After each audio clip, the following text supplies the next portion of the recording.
Have you ever struggled with trying to pick up a new language, whether it's English, French, German, Chinese, or any other language? Well, today I want to share with you why I think I failed at the beginning at trying to learn English. And number two, I'm going to tell you how long it took me to really hold a conversation with native speakers. And number three, I'm going to share with you some stunning tips that are going to help you shorten the process and are going to give you results in less time. So if you're interested, please stay tuned till the end.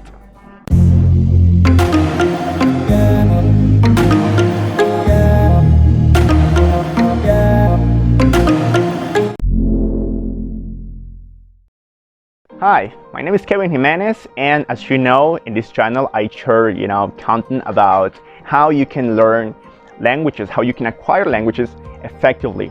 So if you haven't subscribed yet, please do it now. Okay, to go to the first point, I want to start telling you my story. Back at school when I was 14 or 13 years old, I had just started high school here in my country in Central America. By the way, if you don't know it, it's Nicaragua. So by that time I was at high school and I just fell in love with English. I don't know why. I was so excited about learning this language. And maybe in some other countries you have like more options. If you want to study French or German or Spanish or English, you can take the one you like the most. But in my case, here in my country, you can only learn English. So I was just so excited about learning English, and I thought it's going to be a piece of cake, because when I got into high school, I had my first lessons and I felt it was very easy. Then one of my professors told me, hey, you should join my academy. So I actually did. It sounded fantastic to me, and I did it. And after 2 years studying with him, I felt that I already knew English. But one day, that just, there was a change in my mind. I was like disappointed. Why? Because I had the opportunity to meet an American, a person from Boston, Massachusetts, the United States, and I could not hold a conversation with him. And it wasn't just that. I was just understanding like 5% of what he was saying, and I could not express my thoughts in a good way. So I was very disappointed, and I thought I failed, or I'm not good at English. And I have found that many other people have experienced this. They go to school for years, 4 or 5 years to university, and they end up not being able to communicate their thoughts effectively. So that's why I want to share this with you, and I want to explain you what happened, because after I met that guy, something really changed in my English. And what was it? Well, he was looking for an interpreter, and I said, this is my chance. I was disappointed, but I said, this is a challenge to me. I really want to become an interpreter. I really want to talk English, so I'm gonna go for it.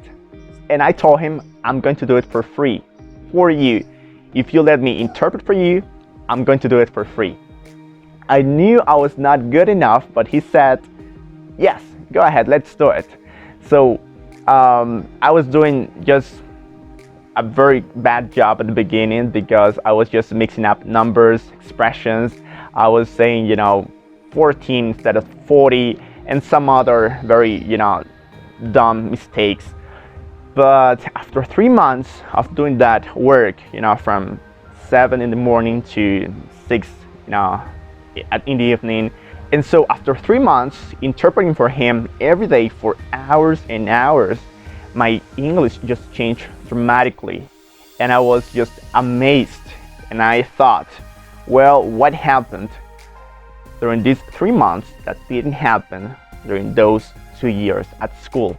And the answer is easy. There's a rule called 80% and 20%, which means that 80% of the work that you have to do for picking up a new language must be out of the classroom, and just 20% of it must be in the classroom. So that's something I was really not doing. So it's not like it was the school's fault, like my teacher's fault. It was just my fault, because that's like the principle number one in language learning. You gotta be the one who is responsible for your results, for your own results. You cannot blame anyone. You cannot blame any other situation. It's up to you whether you acquire that language or not. So in my case, I was not doing any extra work out of my classroom.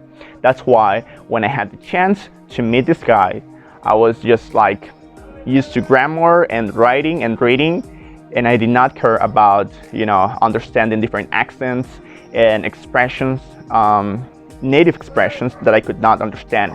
And all of that because I was not being responsible for my results. I was just leaning on whatever they taught me at school. So that was the first problem. So remember, if you're learning any language, please apply this rule: 80% out of the classroom and 20% in the classroom.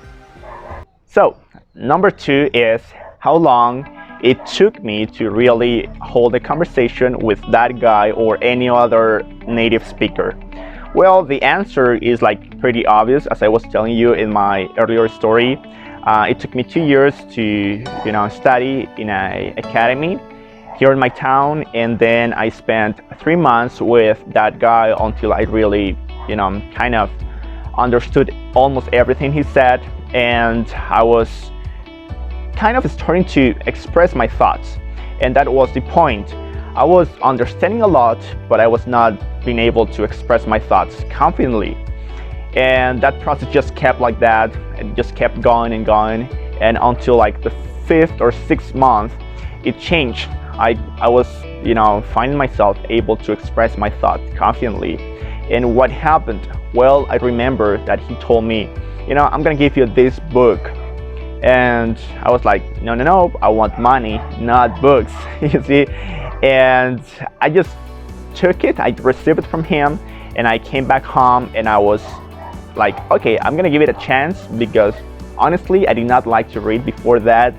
And I began to read the first page, and I was like, oh my goodness, I did not understand what it says. There was a bunch of unknown vocabulary to me, and I just put it aside and never read it again.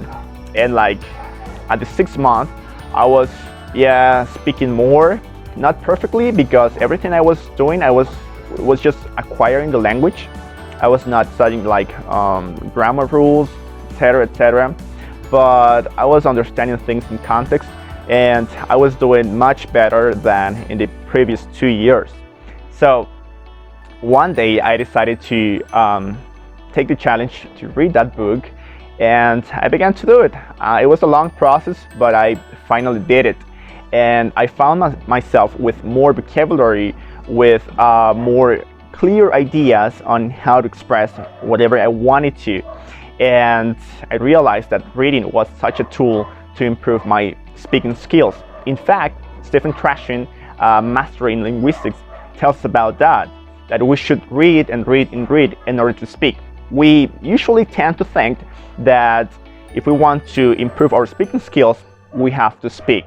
But the reality is not that. I'm not saying that you don't have to try. I'm not saying that you just have to read and never talk. Whenever you have the chance, do it. But what is going to really change that level is going to be reading and anything that is comprehensible input. And now it's time for me to share with you the tips that I just learned from my own experience trying to pick up my first language, which was English. So, number 1, do not lean or do not rely on just the school. Yeah, you can go to a English school. It's not bad, but do not look at it like, I'm going to get all the information I need from this. No, you need to work the 20%, 80% rule. So that means that you have to find your own resources. Like now that you're listening to English, in case you're an English learner, you have to watch content like this. There are thousands of videos in YouTube where you can find people talking English about things that you like. So number 1, do that. Find your own resources that you can work on at your home. Like YouTube, as I mentioned before, You can listen to podcasts in Spotify or even in YouTube itself. And also, you need to apply reading. If you don't have any hard copy books, you can find some digital books on internet, and there are like many websites where you can find some stories with its audio, and that's very good, because you can improve your pronunciation with that. So that's number one. Do not rely just on the school, and find your own resources. And then number two, dare yourself to make some friends. Even if you can't travel, through internet you can find people that you can talk to, like through Skype or some other apps like Linguado, and there are a bunch of other apps. Just go there and give it a try. Try to find some people that you can talk to, because that's going to help you. Sooner or later, you're going to have to let come out all the things you have learned from books and videos, etc., etc. So just get a lot of comprehensible as much as you can, and then try to find that opportunity where you can just prove your English. And of course, the number three would be, every time you go to school is for receiving feedback. That's going to be very important. Whatever you learn at home, go to school and get some feedback about that. Like when I was learning French, I was doing it on my own at home. I was just watching videos, using podcasts, reading short stories, like very easy ones.